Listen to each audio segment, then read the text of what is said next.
Et à Paris, cette fois, la décolonisation de la Polynésie a été évoquée rue Oudinot. Pour la première fois, les 3 députés polynésiens ont été reçus par le ministre chargé des territoires ultramarins. À la veille de la réunion de la 4e commission de l'ONU, l'accession de la Polynésie à sa pleine souveraineté était évidemment au cœur des discussions. Le reportage de nos confrères d'Outre-mer, la première.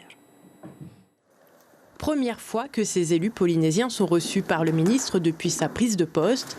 Ils viennent présenter les axes de travail de la délégation parlementaire Outre-mer et les différentes inquiétudes des ultramarins. Quelle thématique vous allez aborder aujourd'hui avec le ministre ? On va écouter ce que le ministre Karenko a à nous dire. Il a certainement des points qu'il veut aborder. On ne les connaît pas pour le moment.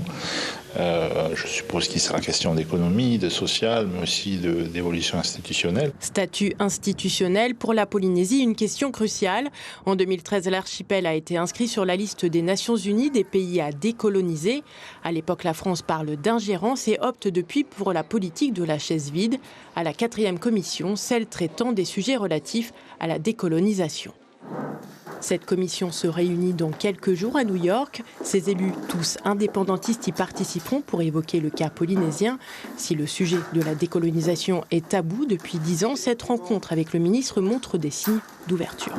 L'État n'est pas là pour promouvoir les indépendances dans les Outre-mer, ça nous le comprenons parfaitement, mais il n'y a pas d'opposition de principe à ce que la discussion se fasse, et il a rappelé des préalables qui pour nous sont importants, c'est que le principe d'autodétermination existe en République française. L'idée également est d'obtenir le même accompagnement que la Nouvelle-Calédonie dans son évolution institutionnelle. On peut comprendre que la France a des difficultés à avoir un calendrier qui n'est pas commun.